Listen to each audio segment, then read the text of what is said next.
Okay, so introduction, here we go. My name is Maisha Pagel. I am the Dean of Education and CTE at El Paso Community College. I am also the lead person on our CBE projects that we've been working on for about 3 or 4 years. That's excellent, perfect. So at El Paso Community College, our CBE project is focused on courses, particularly with the grant that we have for the College Credit for Heroes in partnership with the Texas Workforce Commission.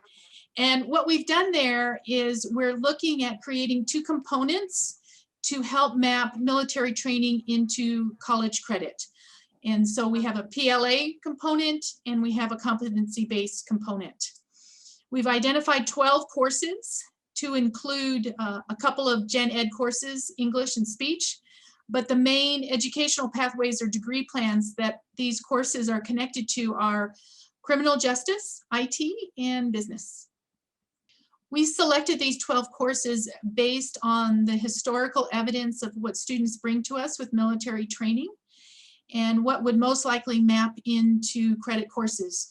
So the uniqueness of this grant is that we're looking at the JST, the Joint Service Transcript, and seeing what will map into a credit course.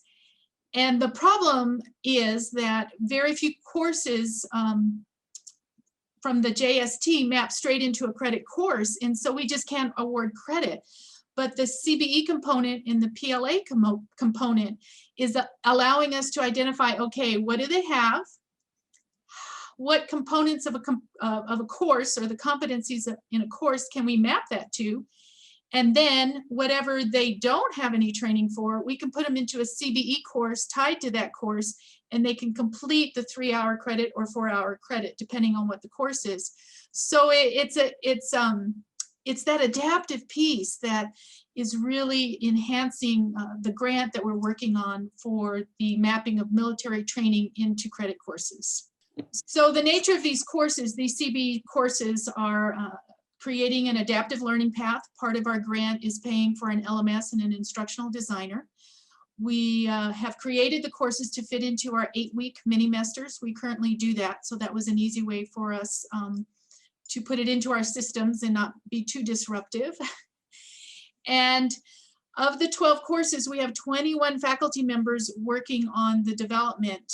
The contractor highly recommended a team, and so 11 of the 12 courses have 2 faculty members from that discipline, and then 1 has 1 faculty member. So they're working with an instructional designer, so it's actually a team of 3, and they're going through developing what traditionally is called the blueprint of what are the competencies, the sub-competencies, the formative and summative assessment. At this point, June 2021, we have 6 teams working and 6 teams about to start. And our hope is we'll have a couple of courses live in fall of 2021, the first mini-mester, pull in a few more the second mini-mester, and by January 2022, all 12 of these courses will go live. A part of the grant is I've created an internal advisory committee who meets monthly to keep abreast of what's happening in the project. And it includes counselors, registrar, faculty, a director from the Veterans Center, our director for distance learning. And so I've tried to pull in everybody who would be affected by the development and implementation of the course, and brought them together as a team. So they're on board, they understand we can work through issues on a monthly basis rather than waiting for something to blow up. So the beauty of our project at EPCC with CBE is that adaptive piece and accelerated piece. So a student comes to us, they have their military training, and maybe their training just maps into 1 or 2 competencies in a course. So what we can do is give them credit for those 2 competencies, but we're not doing direct assessment. We're just doing an entire course, and then allow the student to start the course after those 2 competencies, and then they can finish out the entire credit of the course by fulfilling the objectives of the other competencies. So what we're trying to do is take the benefits of PLA, the benefits of CBE, and put them together so that they can work together and they're not these separate components. Currently, we're in the development stage of the courses. We have 6 teams that are about halfway through development, and another 6 that will begin within the next 2 weeks. And our anticipation is that we'll have 2 or 3 courses go live in our first mini-mester, fall 2021, and bring additional ones in our second mini-mester. And by January 2022, all 12 courses will be live and accessible for students.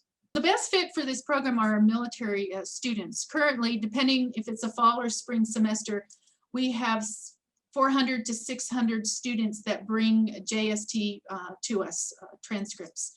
So they're there. However, we're not able to award that much credit because we're limited on what will fit into an entire 3 credit hour course. But again, this project's allowing us to break that up a little bit, award credit for what they have done if it's part of the course, and then help them finish it off by the CBE component. We are close to a military base. Fort Bliss is close to us. We also have an Air Force base just north in New Mexico. So as we develop this and as it becomes more known, I think we'll have a growing population of students. There's also the possibility, though, and we're hoping that after this takes off for military training, that we can open it up for a lot of our students who have stopped out. They have some credit, they stopped out for whatever reason, life happened, but they've been working, they've gained some skills and some knowledge, and we want to be able to value that. And so I see this as a value-added proposal for our students to come back. We'll give you some credit, demonstrate that you know this, and then you can finish this through. And the fact that it's in 8-week courses gives them just the hope that they can finish it out. I don't know if this is part of it or not, but anyway, I think part of what COVID has taught us is that it's hard for students to commit to 16 weeks. But if you say 8 weeks, they say, yeah, I think I can do that, you know, and I honestly think as we do that, we'll have a higher completion rate of courses. I think what motivated us to look at this is that nationally, colleges and universities award on average less than 2 credits for all the military training that a student would bring to us. And that's true in our area as well. At VCC, on average, it's 1.7. Depending on what the training is, it could be higher.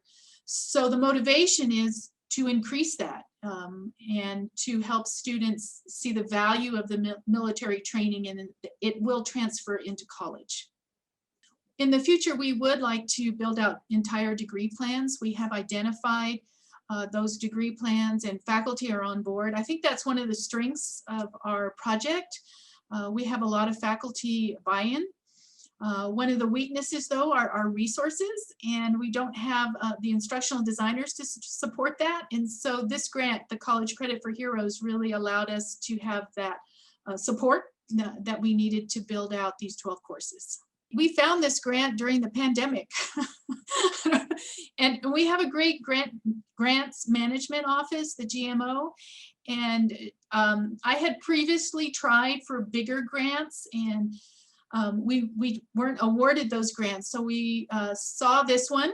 It looked doable. It wasn't an entire pathway. It was just a set number of courses.